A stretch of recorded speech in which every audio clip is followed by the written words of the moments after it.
Okay, I wanted to talk about energy this morning, and how it's incredibly difficult, seemingly, to be like in certain environments and become productive or, I would think about this a long time ago, when I was made to believe I'd be murdered in my apartment at 66 South 19th Street. Dennis Wasserman, my landlord back then. And, my mom and Nan's phone lines were cut all the way down in Jacksonville, Florida, so that when I called, I heard the disconnected jingle. But anyway, one of the themes that would come up was, how hard is it to be productive, in environments in which someone feels fear, or even like people growing up who are underprivileged, and so forth and so on. And back then, the idea would be like, the brain has to overcome like 5,000 adversities, or distractions even, in order to become, capable, and like to be able to feel motivated, ambitious, whatever it is that keeps people going, and not like in a stupor or depressed and so forth and so on. And a lot of people feel blocked. It's like, a lot of kids, grow up with a lot of stresses at home, say divorce, even shuffling around of schools, desegregation, even though, but I'm just saying, kids get all shaken up like a Shakey's pizza. And they can't figure out, they get disoriented, they can't figure out how to function. So I was thinking about that after this thing kicked off in 2011 and the games commenced, and I was harassed like crazy. And I would show up to different environments like clients. The one good thing about doing what I do, which I do part-time now, is that you wind up in different people's homes and you can feel the energy. And it's like, well, no wonder these people are quote-unquote successful. The energy here is so good. Like, I feel like I could conquer the world here. I'll sit here a little longer and take care of this cat because Elvira, and in fact, oddly, that cat's name was Elvira, black cat. But point being, what kind of energy needs to be present in the home or in your community or so forth and so on, or around you, in order to feel supported, to have goals, have an idea, to be able to do things, and so forth and so on. That's a good question. And is that energy hogged by specific factions who've always had, say, money, or have been able to control communities? Because there are people, large family lineages, and they are used to ruling the universe per se, as if they, some people are better at that than others, but it would be like they see it as a sense of responsibility, but also it's condescending because they grew up believing that they're supposed to control the universe around people or people themselves. And some people could even be like news reporters or similar, and they don't know that they're totally controlled. Their environments are totally controlled by the Kraft family, by the Rothschilds, by the whoever's in charge, and is that fair? But granted, there are people who wouldn't have had opportunities that wound up with opportunities because they're in a better, somehow they got the mojo, you know what I mean? So mojo is a really good word, and it goes back to, why are some people unable to even know how to have goals or how to function? And there's a million variables, but one of them has to do with who's in your airspace invisibly. Like, you could have a real bugger in your invisible airspace, and you can't budge. Like, you're at home thinking, I want to be able to do this, that, or the other. I want to know how to, make a better paycheck. I want to have a better job.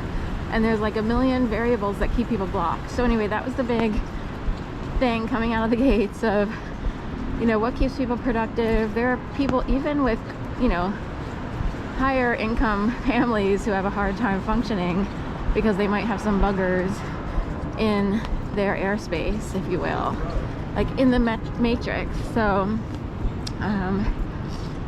anyway, that's that. And in some cases, if something severe happens in your life and you wind up in the hospital, or there's a major tragedy for one reason or another, a life-altering experience, maybe someone's trying to crash down the airspace. that keeps people oppressed per se. Even though it seems pretty extreme and severe to have like a major tragedy happen. A lot of people go through life-altering situations. Some people never do, you know, they just sort of say,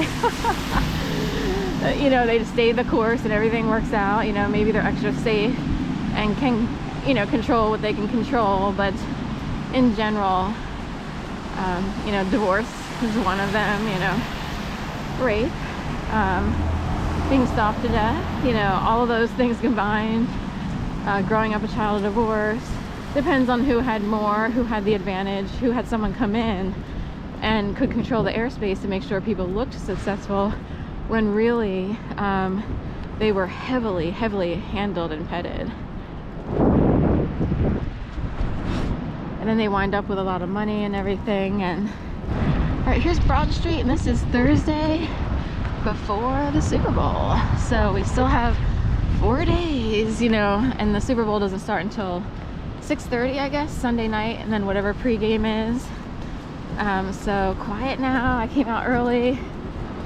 The weather overnight was supposed to be like, you know, just a little dusting of snow and then ice, rain mix. You know, I don't know if they even said sleet, but I don't want to wind up in that debacle, right?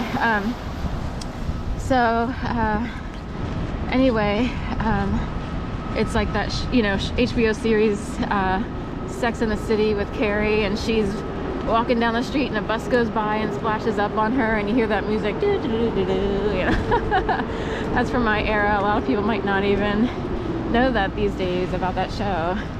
It was helpful for me. I was freelance writing, and her character was a freelance writer, I believe. So, and just as being a single woman, there's a really great episode on there. Speaking of, with Valentine's Day coming up, but there's a really great episode on there of Carrie, you know, showing up to everyone's baby showers, you know, wedding shower, all these things, kids' birthday parties, and Carrie as a single woman having, you know, putting out money just because she wants to give gifts. She doesn't want to be a total stooge. And, you know, a single woman spending all this money on other people's kids.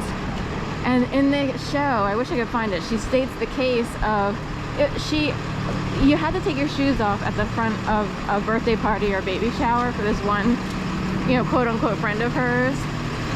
And when she went to leave, her shoes were missing. And the one thing that she splurged on, because she didn't do a lot as a freelance writer, but the one thing she splurged on was Billabonic, or whatever they're called, high heel shoes. She was like big into shoes. So, her shoes were missing. She's like, are you kidding? You know, she felt like she spent a lot of money on those shoes, and it was a one splurge, and she would share them to, or she would wear them to, you know, celebrations and stuff like that. So events. So in the show, there's a whole case stated, and it is perfect for single people. And in the end, the woman who had the baby shower, she wound up buying her a brand new pair of shoes to make up for the loss. And she wondered who stole the shoes at a baby shower. Like, who would actually do that? So, especially a high-end Manhattan, you know, baby shower where everyone's supposed to be not, you know, it's not like anyone needed the shoes. And were they making a statement like, you shouldn't buy shoes, or who knows? Or so I wonder if that show is